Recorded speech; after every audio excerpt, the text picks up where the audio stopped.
سال 1833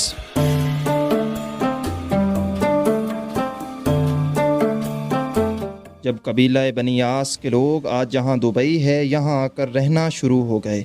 اس وقت یہ جگہ مکمل ریگستان تھی اور یہ ابو ظبی کے کنٹرول میں تھی۔ دبئی اس وقت مچھیروں کا ایک گاؤں کہلاتا تھا۔ 1894 میں کچھ تاجر دبئی میں بسنا شروع ہوئے کیونکہ یہاں تاجروں پر ٹیکس بہت کم تھا، مگر دبئی میں ابھی بھی مچھلیاں پکڑنے کے علاوہ کوئی خاص کام نہیں ہوتا تھا۔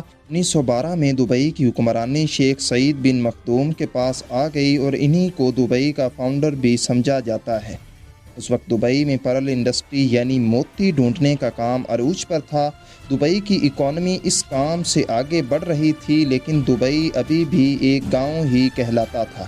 یہ 1958 کی بات ہے جب دبئی کے حکمران شیخ راشد بن سعید المخدوم بن گئے۔ یہی وہ انسان تھے جنہوں نے دبئی کو ایک گاؤں سے ایک شہر بنا ڈالا۔ انہوں نے دبئی کو کریک جہاں بحری جہاز رکا کرتے تھے اس کو گہرا کروانا شروع کر دیا۔ یہ جگہ بہت چھوٹی تھی اور شیخ راشد بن سعید جانتے تھے کہ یہاں بڑے اور ماڈرن بحری جہاز آ کر نہیں رک سکتے۔ انہوں نے اس پروجیکٹ پر بہت زیادہ پیسے لگا دیے، اتنے پیسے کہ یہ دبئی کی سالانہ آمدنی سے بھی زیادہ پیسے تھے۔ اس کے لیے انہوں نے قرضہ بھی لے لیا۔ یہ ایک بہت بڑا رسک تھا، لیکن شیخ راشد جانتے تھے کہ اس پروجیکٹ سے دبئی کی اکانومی پر بہت گہرا اثر پڑے گا، اور یہ پلان واقعی میں کامیاب ہو گیا۔ اب دبئی میں بڑے سائز کے بحری جہاز بھی آ کر رکنے لگے۔ اس سے دبئی میں گولڈ مارکیٹ بھی پھیلنا شروع ہو گئی۔ شیخ راشد اکثر یورپ اور انگلینڈ جاتے رہتے تھے اور یہ وہاں پر بنائے گئے انفراسٹرکچر سے بہت متاثر تھے، خاص طور پر لندن سے۔ ان کو لندن کی سڑکیں اور وہاں پر بنی ہوئی انڈر گراؤنڈ ٹرین سسٹم بہت متاثر کرتی تھی۔ ان کے دل میں بھی خواہش تھی کہ دبئی ایک دن ایسا ہی ماڈرن شہر بن جائے۔ شیخ راشد نے دبئی کو ایک شہر کی شکل دینا شروع کر دی۔ سال 1959 میں انہوں نے دبئی میں ایک ماڈرن ایئرپورٹ بھی بنوا دیا اور دبئی میں بجلی کی لائنز، ٹیلی فون سروسز اور پورٹس وغیرہ بنوا رہے تھے۔ لوگ سمجھتے تھے کہ شیخ راشد پیسے ضائع کر رہے ہیں اور دبئی کبھی بھی ایک ماڈرن اور انٹرنیشنل شہر نہیں بن سکے گا، مگر 1966 میں دبئی کی قسمت بدل گئی۔ یہ وہ سال تھا جب دبئی میں آئل ڈسکور ہوا، لیکن یہاں تیل کے ذخائر اتنے نہیں تھے۔ شیخ راشد نے بہت ہی عقل مندی سے اس بات کو سمجھا کہ دبئی صرف آئل پر ڈیپینڈنٹ نہیں رہ سکتا۔ انہوں نے اس وقت کہا تھا کہ میرے پاس ایک اچھی خبر ہے اور ایک بری خبر۔ اچھی خبر تو یہ ہے کہ دبئی میں آئل ڈسکور ہو گیا ہے، اور بری خبر یہ ہے کہ یہ تیل بہت تھوڑا ہے۔ اسی لیے انہوں نے یہ تیل کا استعمال کر کے دبئی میں دوسرے پروجیکٹس بنانا شروع کر دیے۔ انہوں نے دنیا بھر سے بڑے بڑے انجینئرز اور آرکیٹیکچرز کو بلوا کر دبئی کو مزید تعمیر کروانا شروع کر دیا، جیسا کہ 1979 میں دبئی میں ایک اونچی بلڈنگ بنائی گئی۔ ایسی کئی پروجیکٹس میں دبئی میں شروع ہو رہے تھے اور 1981 میں شیخ راشد اس دنیا سے چلے گئے۔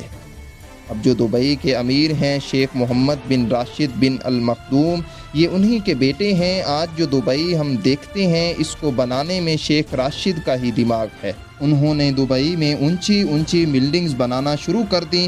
پھر اس کام میں بھی ایک مسئلہ تھا۔ مسئلہ یہ تھا کہ کچی مٹی پر اتنی بڑی بلڈنگز کو کیسے کھڑا کیا جائے، مگر شیخ محمد بن راشد نے اس کا حل بھی ڈھونڈ نکالا۔ شیخ محمد بن راشد نے محسوس کیا کہ دبئی کے اطراف پہاڑ وی شیپ میں بنے ہوئے ہیں، یعنی یہاں ضرور کبھی پانی موجود ہوگا جو پہاڑوں کی شیپ کٹی ہوئی ہے۔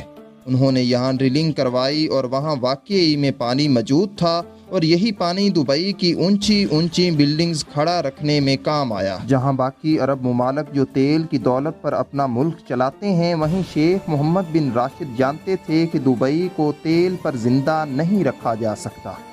آج بھی آئل دبئی کی اکانومی میں صرف 1% کنٹریبیوٹ کرتا ہے، باقی 99% پیسہ دبئی کاروباری سرگرمیوں سے کماتا ہے۔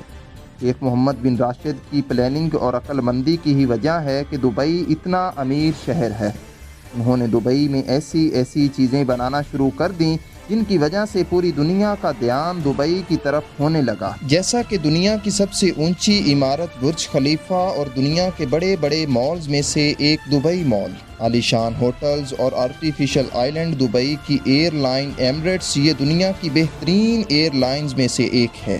یہ ساری اٹریکشنز تھیں جو لوگوں کو دبئی کھینچ کر لاتی رہیں۔ دبئی میں بہت سے فری زونز بھی ہیں جہاں ہر قسم کی ٹیگ چھوٹ دی جاتی ہے، جو دنیا کے بڑے بڑے بزنس مینز کی توجہ اپنی طرف کھینچتی ہے۔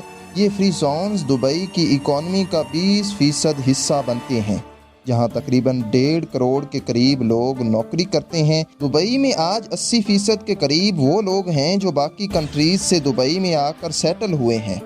آج دبئی میں وہ لوگ بھی ہیں جو محنت کر کے پیسے کما کر اپنے پیاروں کو واپس گھر بھیج رہے ہیں، اور وہ لوگ بھی ہیں جن کے پاس بہت سا پیسہ ہے اور دبئی میں ہر وہ سہولت موجود ہے جو دنیا کے بڑے بڑے ملینئرز اور پلینرز کو اپنی طرف لاتی ہے۔